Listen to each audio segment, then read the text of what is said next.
So I just want to welcome Cynthia back for our part 3 of backward design. I just want to add that S onto it. And I've started using some of the tips in my class. So I'm excited to learn more, and I'm going to hand it over to you. Great. Thank you so much, Lori. Thank you for the invitation to do this series. It's been a great pleasure. And welcome, Margaret and Gladys, and everyone who sees this, in the future. So we talked about backward design, and we'll look at that a little bit. We talked about previously about learning outcomes and what backward design is all about. So today we're going to the last piece in the backward design model are the instructional strategies. So we're going to look at that today. So today our learning outcomes are to look at the alignment of the instructional strategies with the assessments and the learning outcomes. And then just look at some active instructional strategies that help enhance students' learning. So since we're concentrating on instructional strategies. So just to give a little bit of background about constructive alignment, we have talked about this, but just want to just review this. John Biggs is the individual who, and I think I have a link to one of his articles. There's many articles where he talks about this, and it's based on the constructivism learning theory. So that the constructivism learning theory is that each individual student comes and they build their knowledge, on prior knowledge, and they do that by doing, by being active. So this is a really important piece of the backward design and a learning-centered approach, and that really thinking about what students can be doing rather than the teacher, because learning happens by doing. So that's thinking about how can we enhance that and encourage that and do that more. So that means that what the teacher does is sets up the conditions, for students to do, so to actively learn. So that's what, and that can take many different forms, right? Depending on the topic, the discipline, many factors, feed into that, so you as the instructor know what those conditions are that need to be set up for the learners to be actively learning. So the most important word, that helps align this all is the verb in the learning outcome. So to backward design is, starting with your learning outcomes, going to your assessment, and then designing your instructional strategies. But the most important word is that verb. What is the verb? And only one per learning outcome that is used, in the learning outcomes, because that helps with the alignment. And I said this, I've said this previously, but just to really emphasize that constructively aligning all of these is difficult. You're probably not going to get it right the first time. It's going to take several iterations to really get it to a place, that it's working, really well. So let's look at an example. So the learning outcome, say, has the word solve in it. So that means the assessment, you have to have students solving problems. If that's what you want students to do, that the learning outcome is something about that students will, by the end of the course, they will solve, a certain amount of problems. Well, then the assessment has to have students actually solving.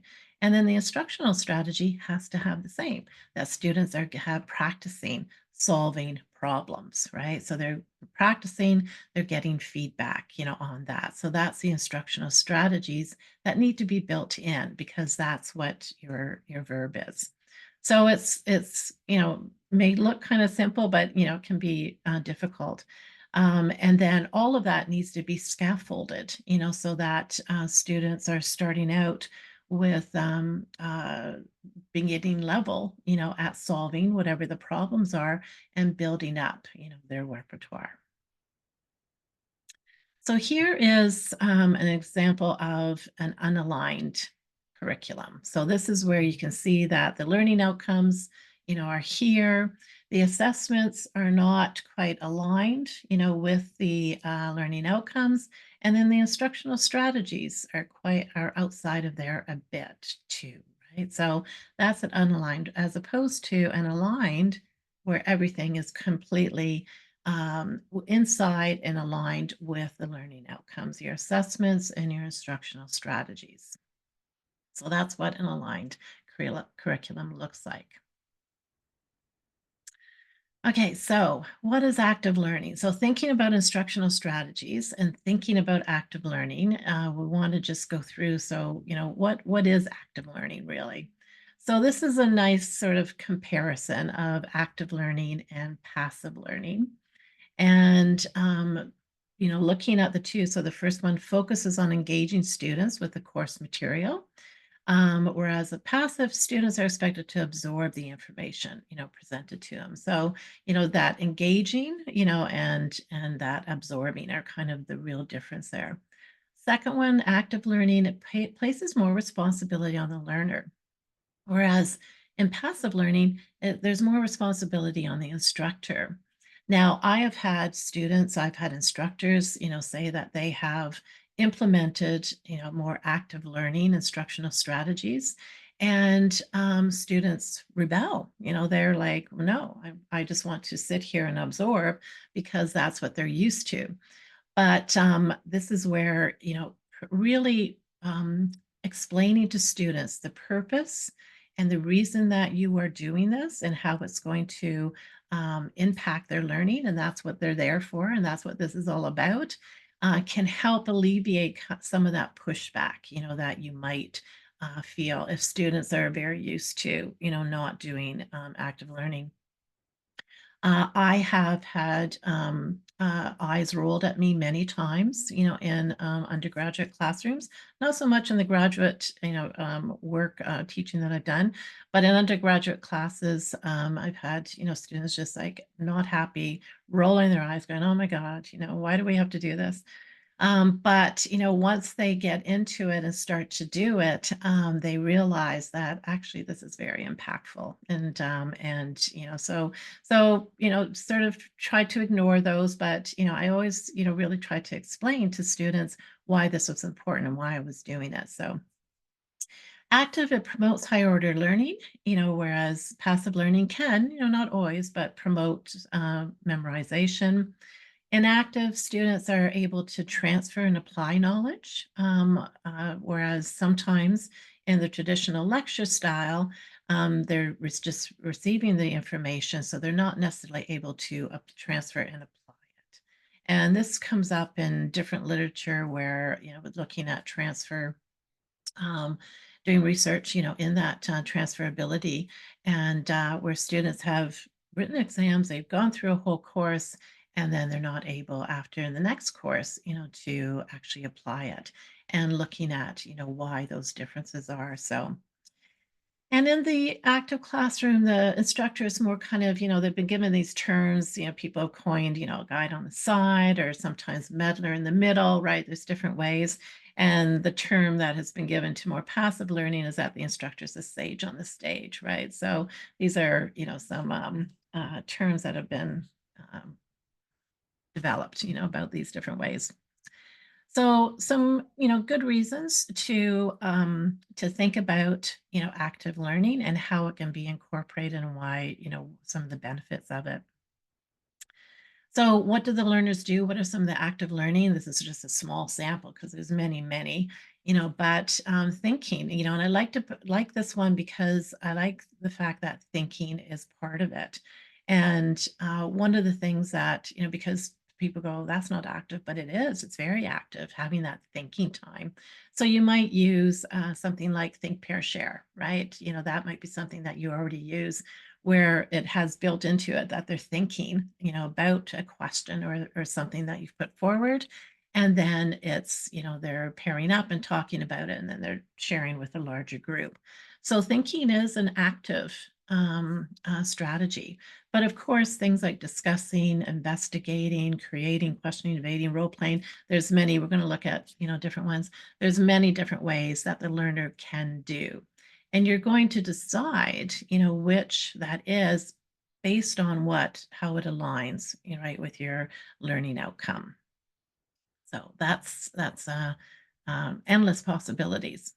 So then what does the instructor do? The learner's, doing what the instructor does is that the instructor's setting up the conditions. So that's explaining the activity, why it's important, what the purpose is of it, and then maybe developing some ground rules that may be, needed depending on, what it is. But usually it is maybe like things that could be as simple as you're going to have 2 minutes, right?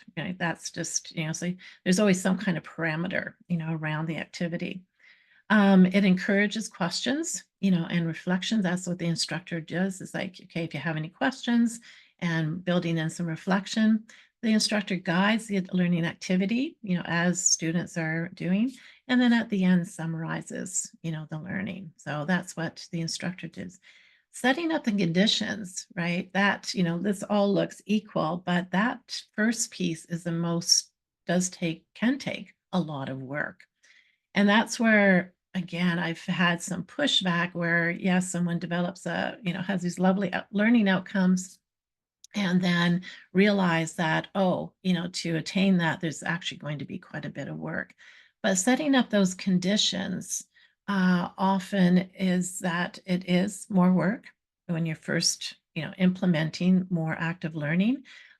But once it's implemented, then afterwards you have that, So for example, I always did role play, and it had there was quite a bit to set that up. What the whole role play was about, different. I needed different materials. I needed some props, for all of that, and then detailed instructions, for each of the groups, that were part of this role play.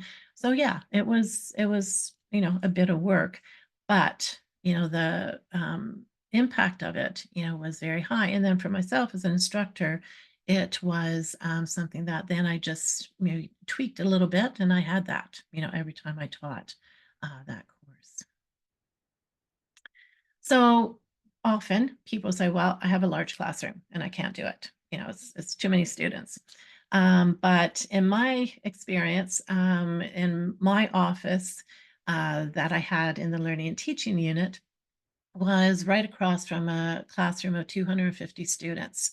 And then the majority of the time, in that classroom, it was primarily lecture style that took place.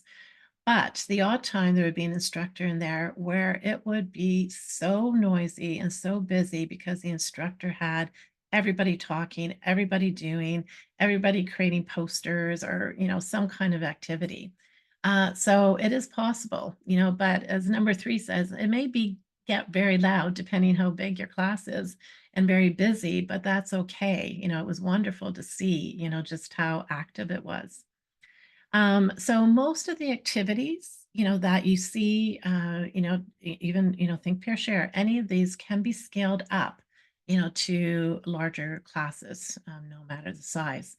All of them work, usually most, there's a few work at, in smaller classrooms, but most can be scaled up, to some extent. They might need to be adjusted. But it will take some organization, right, and management. So you might need a bullhorn, or a mic, to to speak over the how loud it is. But you just want to make sure that it is well structured, because that is where you don't want it to get, where students don't know what to do, and then it can go into a little bit of chaos. So you want to make sure that it's well structured. And then here's some ideas for any size of class. So a very simple one, and this can work, really good in a large classroom, is just getting some kind of feedback. And here you can see the examples are like standing, raising hand, moving around the room. And this is wonderful because this gets students moving, right? And they're using their body to actually do things, So it's a really simple one. You ask a question, you'll say, okay, how many people agree? They just have to put their hand, but they're physically using their body, which helps embed, learning and memory and everything, into them. Moving around even more, right? If they have to say, go to one, say everybody who agrees, go to that side of the classroom, everyone who disagrees, that size or side of the classroom. That depends on how big the class, if you can do that. But again, then you're really, involving their whole body in learning through that. So a very simple one, but it can, be very effective. Games, games are, students love, games. I have always used games in some kind of way. And one of the ones here is that using tic-tac-toe, but you can have students design a game related to a topic as well. So that, is really something that gets them really engaged. Jigsaw, and I don't know here if anybody has used Jigsaw. Do you know what I mean by Jigsaw? Yeah. Yeah, yeah. So Jigsaw, is again, a really effective way to have students engaged and it has them because it has them basically just to, quickly explain, it breaks students into groups of 4 typically, and then each student is assigned a certain topic. So they're A, B, C, D. So all the A's go together and they study a certain topic, maybe read an article, part of an article, and then each of those do that, all something different, B different, C something different, D something different. And then they come back to their home groups and each of them, A has to teach the rest what they learned, what they talked about. And then B has to teach, the next. Yeah, so there's a link to Jigsaw. Thank you, Gladys. Yeah, so really an effective strategy. Polls, so polls are very common these days, and again, can be used, very easily. But the literature really states how one of the best ways is, you can just do it that people respond to the poll, but if possible, to get students talking about it. So whatever question you ask, if you're able to put students just in pairs and talk about what the response might be, is a really effective way, again, to increase their learning. Debate, is a common one. Fishbowl question, so fishbowls when there's students in the middle responding to some questions, and everybody else is watching. So there's different ways that fishbowl can be done. Role play, that I mentioned, and then poster presentations. That's another one. Again, it can scale to any size of class, and having students, assign them a topic in a group. They have to find information on, the internet. They have to put together a visual, maybe it can be online, or in person. And then they, share that, go around and share that with everybody. So that's just, again, this is just a small sample because there are so many. There is a resource out there that I've used many times, and I think it's like a resource of like 50 or 150, or, it's quite a large, but, it's never ending. One of the things too that with active learning is that you want to think about, again, it has to be aligned, and but also you want to change it up. So there's, some strategies that it's like anything that, if you get used to it, doing, students come in, they do the same thing every week, we start to just, it becomes automated, right? And we're not paying as much attention. So you want to think about how you can change things up, but keeping them aligned, to your intentions, your goals, your outcomes for that. I see, Gladys, you're in teacher education. So, oh, nice. So that's great. So that's the teacher education. That's part of a big piece of what you're learning, right?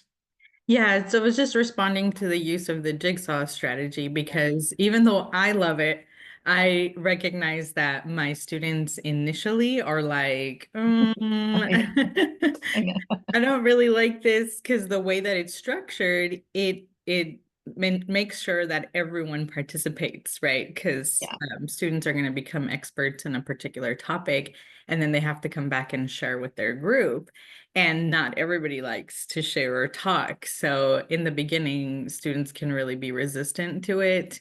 It's like kind of like forcing it out of them. But the more you do it, you know, just like any routine with any students or young children, they get used to it. They know what to expect. They have to build trust with each other too, right? To know what they can share or if they can admit to not understanding the topic. But Yeah, this is how I exactly. understood it. It can be Yeah. really intimidating, right? Especially when your professor's telling you, well, now you're the expert in the topic. And you're like, this is the first time I've heard this. There's no Yes. way I'm an expert. Exactly. Exactly. Yeah. Excellent. And then Laura, you're saying I tend to stick to poster board strategies and speed dating. Nice. Yes, that's great. Yeah, excellent. Yeah. I don't know if you've ever heard of interteaching. Have you heard of interteaching?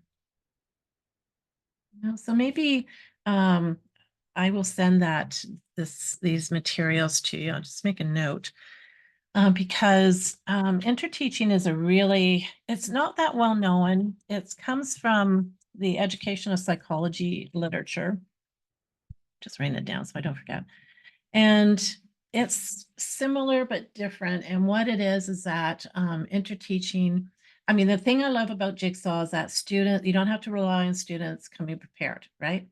Like everything is done in the class, so you know they're reading the materials and they're learning. Interteaching, though, it does count on students doing some pre-reading and answering some questions.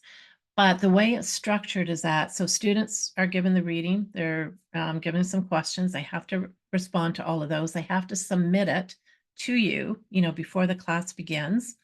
In class, students are then paired, with someone, a colleague, and they have to talk about the specific questions related to the article. So they have to, and then they have to submit that paper, what they talked about. So it furthers the initial questions are just kind of okay, background and making sure they've read it. The next level kind of takes it up, further so that they're learning up the Bloom's taxonomy scale. So I'll send that. There's a whole process, and there's the article comes with templates. Yeah. Oh, there we go. Is this it? Looks like it's psychological science, interteaching. So let me see here. Oh, I'm showing you everybody. So yeah, that's okay. Classroom says read be it. Yeah, that's more today. Yeah. Yeah. So that's it. So I'll send you the articles or the templates that I have. That's wonderful. I'd never heard about it before. So thank you for sharing. Yeah, no problem. And there's another one that I'll send too, and it's called 321, and this was developed by Dr. Van Gene at the University of Victoria here, and I worked with, and I still work with Jerry for years. And Jerry was also a director, at our learning and teaching unit at one time. But when she taught large classes, and as the years went on, she realized, fewer and fewer students were doing the readings, and she was like, okay, I have to figure this out, right? I have to get them to do it. So she came up with this 321. She has a long version, she has a short version. So I'll send all of that through to you, Lori. But basically what it is that the students have to do the reading. They have to, again, submit 3 questions they have to respond to, right? And then when they come into class, then they have to, again, go into groups and talk about, 2 of the questions. And they have to come up with one question that, they would ask the author, as well. So again, it's making students, that they have to, it's 4 marks, they have to do this. And it worked really well, and I've used it as well. It works well. It's a strategy that just, again, it's something a little different, right? It's still, maybe you're asking students to read something every week, but having them do a 3-2-1 every once in a while kind of breaks it up, right? And just makes it a little bit different. So these are all nice ways of mixing it up and making students think in different ways, which helps. So this example I've used this, previously, was that this was a learning outcome, that they had to write this paper, and that these were some of the assessments, that I used, summative, the formative, and then the instructional strategies. So here, that some of them that the first thing was that, okay, well, I can't. This was a second year course. I couldn't assume necessarily that the students all knew how to write a paper and do it well. So first, and some of the instructional strategies were about just going through how to write a thesis statement. So I would bring in sample papers from students from years before, once I gathered a few, and have students, look at it, and just, look at, the thesis statements, and I would give them a range, do that A to D kind of range, that you can do, and just had them, look at it in groups, figure out which was A, B, C, D, and why, right? Also APA style, right? This is one of the ones, that, students like, they want to get it right, and it's, getting citations exactly right, the period, everything in the right place, is a lot of fun. So I would bring in an activity, was bringing in a sheet with citations, and they would have to, go in and correct, with again in groups, so that they had to talk about it. So that's some of the instructional strategies, about that. The annotated bibliography took them into the library and had the librarian teach them what an annotated was, and then they had to pick out some resources, and then they had to hand in an annotated bibliography. So that was, something that they had to do. Suitable topics. So obviously, this is just one course learning outcome. So there were, other learning outcomes. So they we would talk through, what the course, at the beginning, what the suitable topics were for this paper, and talk that through. Uh, and then peer feedback, so there would be, the rubric was available, and I would have them do some self-assessment with the rubric as they were going along, and, show them how to do that, and then had an activity with peer feedback, using the rubric. So all of this was related to helping them compose, that paper that they had to hand in at the end. So this shows, an example of how you want to, make sure that you have the instructional strategies that help students uh, attain that learning outcome. In between, of course, there were other activities and instructional strategies that aligned, with the other learning outcomes.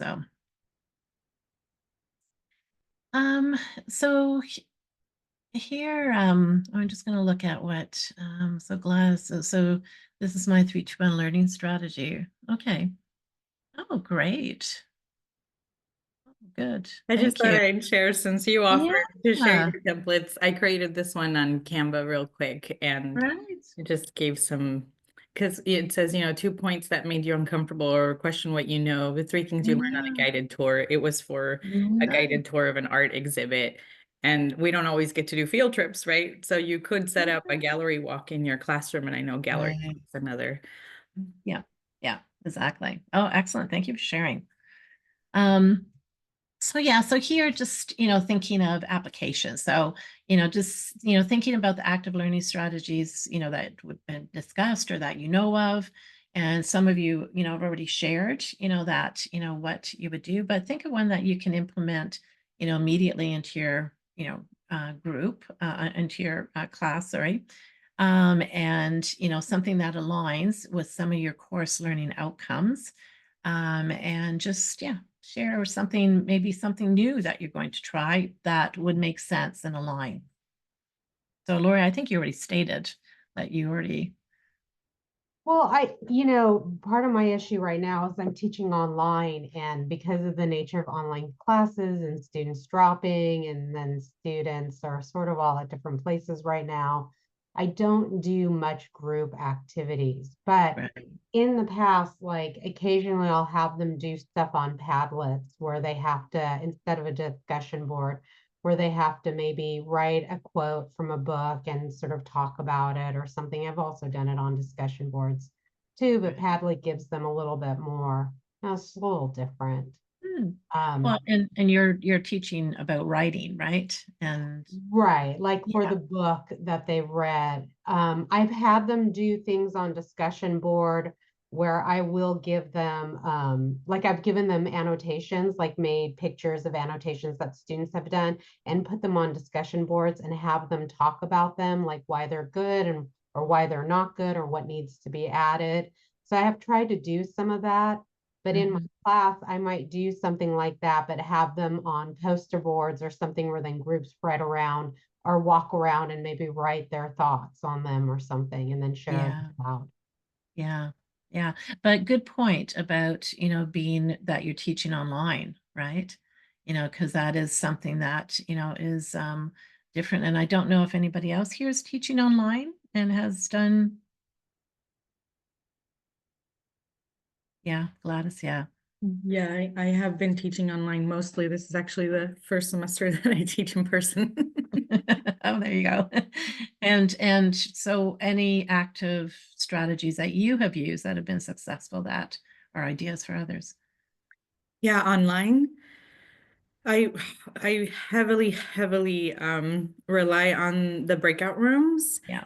But it is usually what I implement is kind of like a version of Jigsaw, but really it's each breakout room is an expert, then they collaborate on that topic, and then when we come back whole group, they present. And so I find that if you leave it too open-ended, they either get confused or they don't participate or they decide to do whatever they want and Yeah. then realize that they didn't do what they were meant to do. So it really humbles me and reminds me that I need to be really explicit and intentional with my instructions. And so typically I create, a separate Google Doc or some other worksheet like the one I shared to make sure that they're on track and on task. So I'm like, first do this, then do this. I give them the guiding questions and then tell them to answer them on the right-hand column. Then assign a presenter so that when we come back whole group, that person presents on behalf of their group. I know it sounds silly as I'm saying it right now too. I feel silly saying it like that, but we have to. I'm like, I've made the assumption, oh, they're adults, they know what to do. Nope. No, no. My classes don't have that Zoom or synchronous time together. And Mike also asked, do you have suggestions for active learning strategies in the asynchronous online class? I know, and I just haven't done this because sometimes I get a little lazy and with writing, like students drop out. I think at other classes, you maybe tend to have more of a, students not dropping out.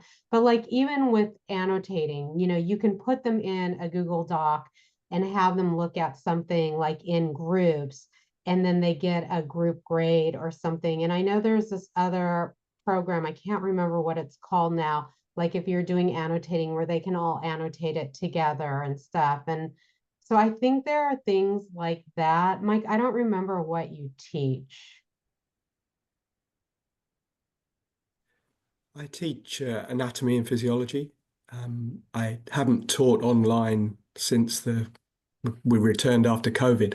I used the breakout rooms extensively then, but yeah, that would be really challenging with if the student. I mean, to me, the core of the active learning is having the students engage with one another, to talk to one another, and I can imagine that would be really challenging when the students are not physically together at the same time.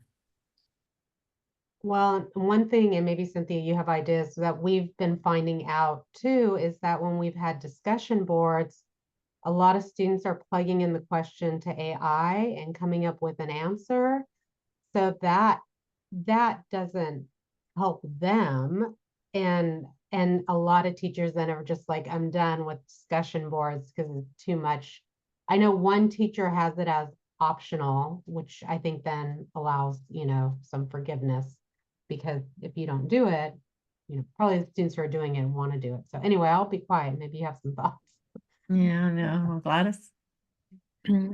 I think one way to get around that, I'm actually, we just had a faculty learning community, and one of the guiding questions was like, how could we, I don't know, make adjustments, or, what approach can we take in order to, I guess, prevent these things from happening? And I have been pondering on it, and I'm going to respond with, like, I don't even think this is the right question to ask. And even yesterday, I actually showed my students how to use AI as one of our learning activities so that they could use it properly.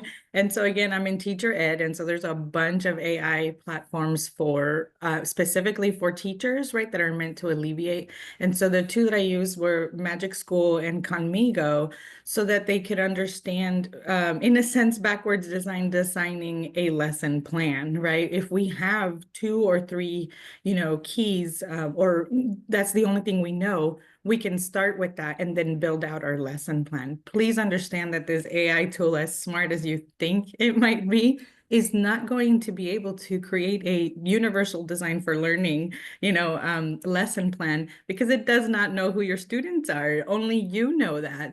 And so when we ask questions that are, meant to make a personal connection to them, AI is not going to be able to answer that, because AI doesn't know who they are. And so I wonder if there's any way you could adjust your questions to make sure that it is not something that AI could answer, right? Where AI would have to know about their childhood.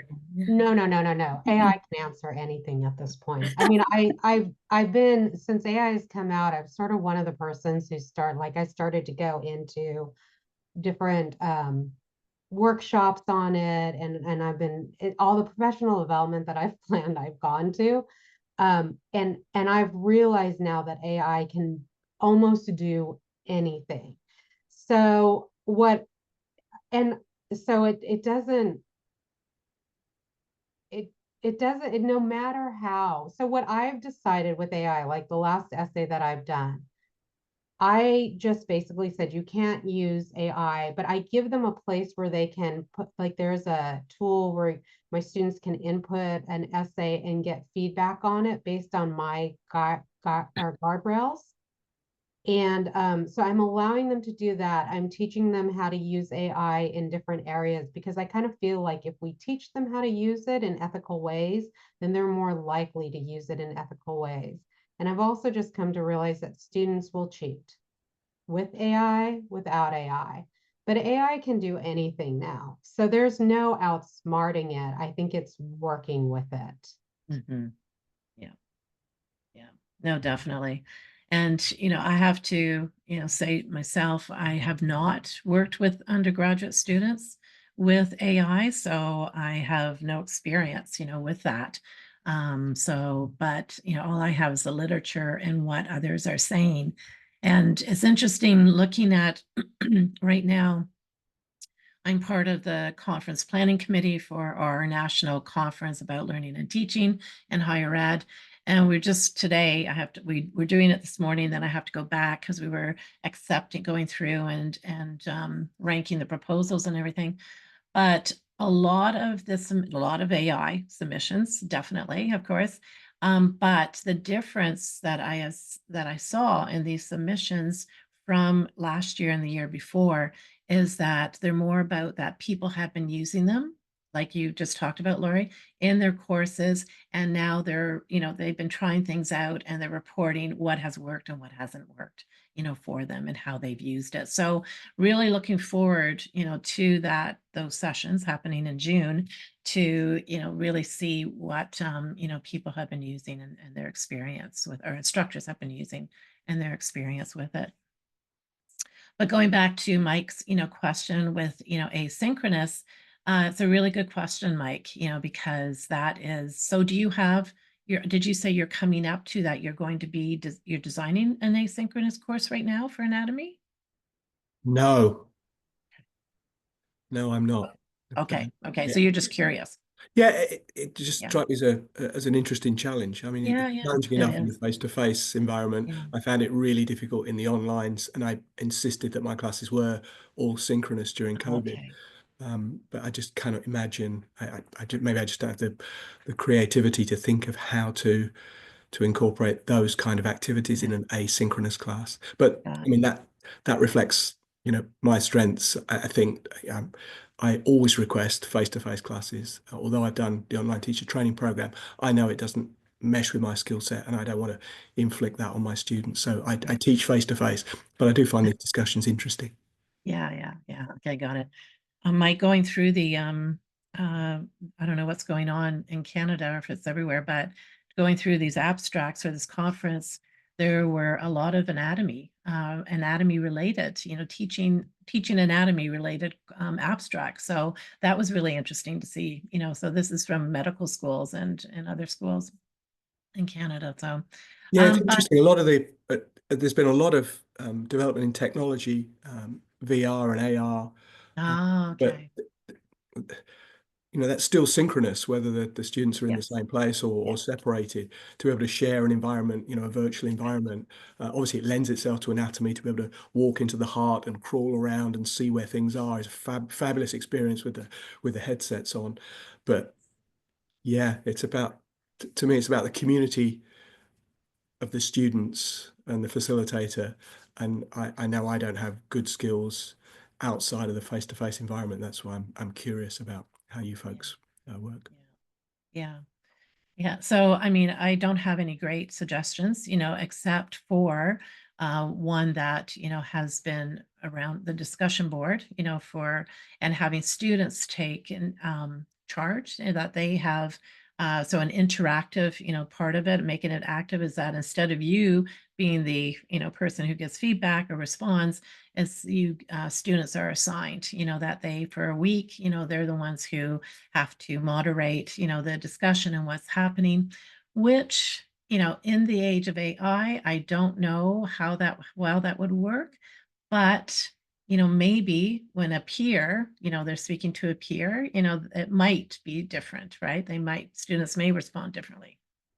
I don't have any experience, with that, but, um, so Lori's put up, yeah, so where a teacher teaches in person and teaches AI in her class. Okay, that's good. That's a good link, to have. Yeah. Thank you for that, Lori. Mike, I did go back and try to answer. Sorry, I didn't understand the question the first time, but I teach for another online college, and it's like a hybrid approach. It's what's called the flipped classroom. So half of their time they're doing asynchronous work, and the other half they're with me. So that 1 hour and 15 minutes that we're on virtual sync is like precious to me, right? And I have to really take the best advantage of it. But there are other tools. Like I used to love using Jamboard. I know it went away, so now there's something like FigJam, Padlet, that I like to use, where you could assign small group, using these collaborative platforms. So it forces them to engage with each other, even if they don't ever meet each other, and they have to, create something together. And those platforms, I think, lend themselves well to that. I'm not sure if you're familiar with Padlet, but you could create something where, the group is responsible for this topic, but then they have to put several different, your requirements on there. And so then it could, promote some equity in that collaborative space. But again, you're not able to, hold them accountable to it, I think, in some areas, and it could get really complex trying to figure out if it's their authentic work. But I don't think it's impossible. Another thing is having them do recordings, and I know now Zoom integrations has a lot of options for platforms for students to record themselves if it's an oral presentation or an interview, if you assign them group work and they have to interview each other, or partner work, I mean.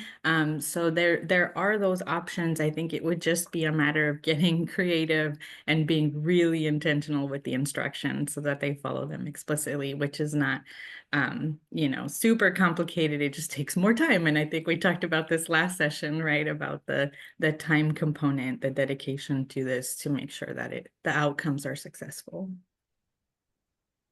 Thanks for that. Yeah, the time commitment, it is a commitment for us, but it probably reflects my lack of creativity, but it just seems magnified in the online environment and kind of exponentially magnified in the asynchronous online environment. I find it really interesting, your comment about the hybrid classes.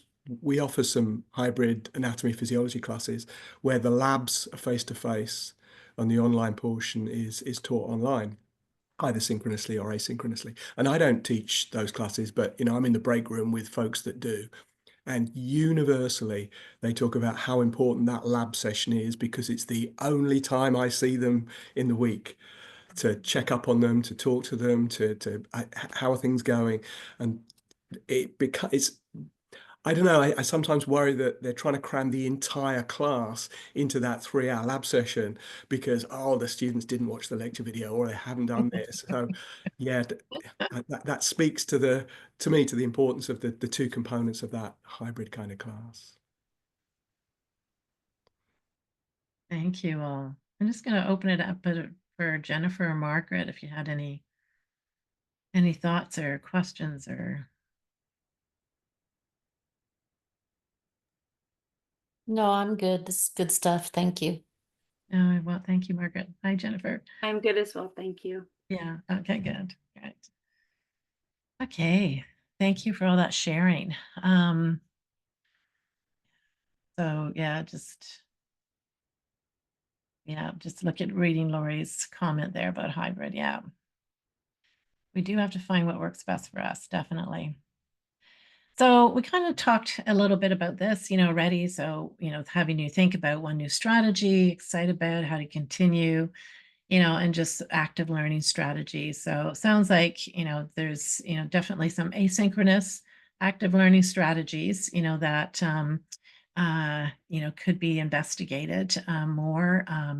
Definitely even synchronous, so I think, that the different platforms like Zoom have done a great job, in adding and expanding, different features, but, there's still more that, can be done because students, like Gladys mentioned, going into breakout rooms, it has to be really structured, or else, they just, I've gone into many breakout rooms where there's just silence, everybody's cameras are off, there, and, or they're talking out, I've always said that, if students are talking and don't, no matter what they're talking about, maybe they're talking about the party they all went to, that's okay because they're connecting socially, right? And that's a big part of being in a course, is that social connection. But they can't be doing that all the time, right? So that's where, it's, so yeah, there's definitely different instructional strategies and learning strategies that I think need to be expanded for the online portions. And that's where a lot of our institutions, right, are going, are increasing our online offerings. So, it is something that we have to think about and be aware. Now, I would say that, a lot of the instructional strategies that we talked about can be transferred to the online. They would look differently. For example, role play would be difficult. So maybe not role play, right? But you could do, sort of a role play skit, so maybe, 2 students are sent into a breakout room, if you're doing synchronous, and they come up with, whatever the scenario is about the topic, and then they come back and do a skit, some kind of conversation back and forth, in front of everyone else. So there are things, can be modified. One thing too, with talking about putting students into breakout rooms to break things up, is that Gladys mentioned that someone is the expert, sort of taking the notes and reporting back, is that, and you may have seen these where you can give different roles for different students. Someone is the trying to think, someone is the recorder. That's all they do. They just record, everything that's being done. One person is always asking questions. They're the questioner. So they're constantly have to be thinking of questions, related to the topic. Another person, is the researcher, so they're online. Their task is to go online, whatever's being topic, whatever their task is, they're the ones online searching, for information to add, so that's another way of sort of breaking up uh, the breakout rooms and the tasks that students have to do in groups, so that they have different, different roles, that I have a whole thing. I can send that to you too. Has anybody used that before, the different roles? Yeah, Gladys, yeah. I use that in my group communication classes, and so Nice. they each assign themselves a role, and they change groups several times throughout the semester, but Yeah. it works really well. And then they get to, work on the type of learning or the type of role that they do best in. And then when we switch it up for the next class, they get to experiment with different types of roles that maybe they're not so confident in, but they get a safe place to low stakes, chance to work on it. So I really like it. Yeah. Thanks, Jennifer. Yeah. And I think you brought up an important point, is maybe when you start out with a class is have them pick the role that they're most comfortable with, first. So they feel, like Jennifer said, like they get to do what they know how to do well. But then, so you get them, comfortable with that whole process. And then the next time you introduce that, then you say, okay, now let's switch it up and make it a little bit more uncomfortable so that your learning is elevated. So, collaborative strategic reading strategy. Okay, what's that about, Gladys? And as you were speaking, I felt like that's exactly what you were Okay. explaining. So, I mean, it's a comprehension reading strategy, but Okay. it is so precise, right? Where you could even have cards, or you make it fun. It could be hats, where Okay. the role is very defined, and each student knows what they're meant to do. And I was thinking, in like Mike's case, it could, because in the articles, on any science, any scholastic or academic articles could be really daunting or overwhelming. We can't make the assumption that our students know how to read or are comfortable with reading, right? With this, current crisis that we're in. And so even though it seems really silly, I think because it is collaborative, I mean, it's meant to be for elementary school students as they are learning to read. It can just be a really good way to pace our students and to remind them to pause after each paragraph or each chunk of the article or text, so then they can synthesize it or summarize it, right? And then it would deepen their comprehension of the topic in the article. Oh, nice. That, so that is, I observed an instructor in economics one time, and that was basically what she was using. She was having the students, they all had an article. So they didn't have to read it beforehand. They could if they wanted, but she went through the article together with the whole class. During the first half, it was a 3-hour class. So the first half they went through and they did that exactly. She would ask a student to read, and somebody put up their hand, they'd read it, and then she'd say, okay, what did they say? Right. And she did it, like just had them decipher it, paragraph by paragraph. And it was done so well because it allowed the 40 students in the classroom, to, because some of them were right there, other ones, weren't, so it allowed everyone to really have a chance to learn all together. Yeah, I love that. Okay. I think we're just about done. So I'm going to just put up, just that, thinking of many different active, strategies that you can use, and that they have to, think of that alignment, and, start small. Lori and I were talking about this before we started today, about just one new activity, and you're teaching at a time, because, and the reason for this is that you want to know if that activity had an impact, right? You don't want to change too much in your course at one time. You want to do small incremental changes because you want to be able to measure the impact of that change. That's an important thing. And just already, talked about just, make sure just really explaining, why this is important. However, it is, I have had students, who have come up to me and said that, they just really cannot, for whatever reason, they did not want to participate. And, that is something to keep in mind, of course, as well, that to allow students, who, maybe for whatever reason, just don't feel comfortable, that you have other activities that you can prepared, for students who may not want to do a certain thing for a good reason. Can I And jump in? yeah. I'm sorry, just exactly what you said now. Like, yes, there are going to be many things that our students are going to be resistant to because it makes them uncomfortable.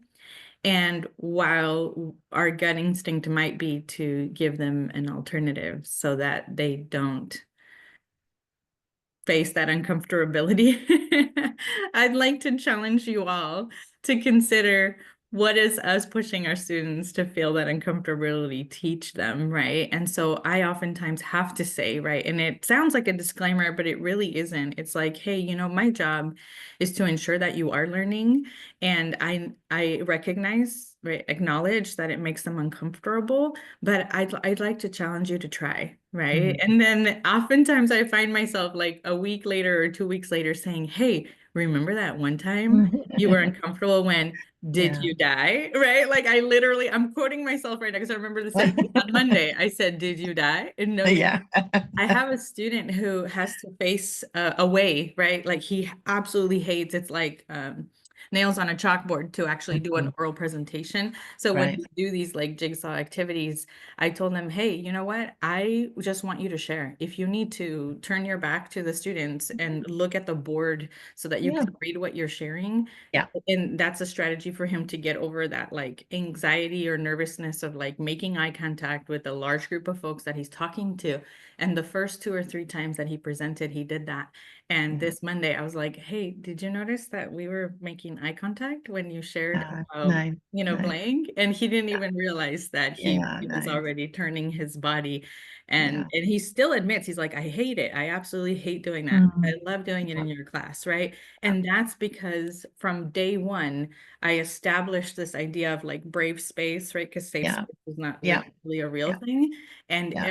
everyone is being vulnerable to, the Yeah. amount that they feel comfortable. And not Yeah. everyone can do that. But if we don't talk about that, then they're just going to be like, oh, the easiest thing to do is for me to not say anything, just Yeah. to survive this course. I just want it to be over, Yeah. Like, no, you No. want them to be there and you want them to learn, Yeah. right? So No. engaging. Thanks. Yeah, definitely, Gladys. Thanks for bringing that up. And, definitely that's where you have to set up that why it's so important, so that purpose. And, so I said, at the very end with good reason. And that's where that's, like, that's a great example that you brought up, that, the student had a good reason, but you had a solution, right? Had said, how about you worked with that student to try and have the students still participate, and that was, absolutely perfect. So that's what you want to do. Exactly. Follow Gladys, do that, and, but, I'll give an example. Like I had a student where, or I had an activity where all the students were in small groups. And what I said was each student take a turn in reading this article, a small piece of it, so just getting everybody to participate and read a small. And the student came up and was English was an additional language for this student. And she was still really struggling and did not want to, in front of other people, to read and feel, like she was inadequate. And so I didn't want her to feel, that way in any way. So then I, made the announcement that it doesn't have to be each person, you decide in the group, and it can be just one person reading, or you can pass, if that, to the next person. So I just opened it up that way. So, because I didn't want her to feel embarrassed, with that. So that's, working with, the students, and finding out, and that's what she wanted. I checked with her. I said, would this be okay? You know, if I, you know, sent this to the class, she said that would be perfect. I'd be good with that, you know, so, you know, the important thing is that, and one of the things that I always say, you know, to students at the beginning is learning is hard. Right? Learning is hard. If it's not hard, then learning is not necessarily happening. So you're going to be uncomfortable. It's going to be hard, you know, so, but we're going to be here to support you and, you know, and go through it. So, Well, I just yeah. want to Okay. thank you, Cynthia, for being here. And this has been really great. And the whole process gives me a lot to think about, even in my face or online classes, because I'm thinking about the idea of if I do an activity in my online class, I need to make sure like there really is a reason to do it. Like even a collaborative activity, like, is there a reason to do it? You know, so I love thinking about all of this and the outcomes and everything. And I just want to appreciate you being here. And yeah, well, have you you. back at some Yeah. point. Thank you so much. It's Yeah. been my pleasure. And I really appreciate the time that we've had together. Me So, too. yeah. Thank you Thank everyone you. for being here and for those of Thank- you who are watching this too. Yeah. So Yeah. Thank you. Take care. bye. Bye. And thanks for all the sharing.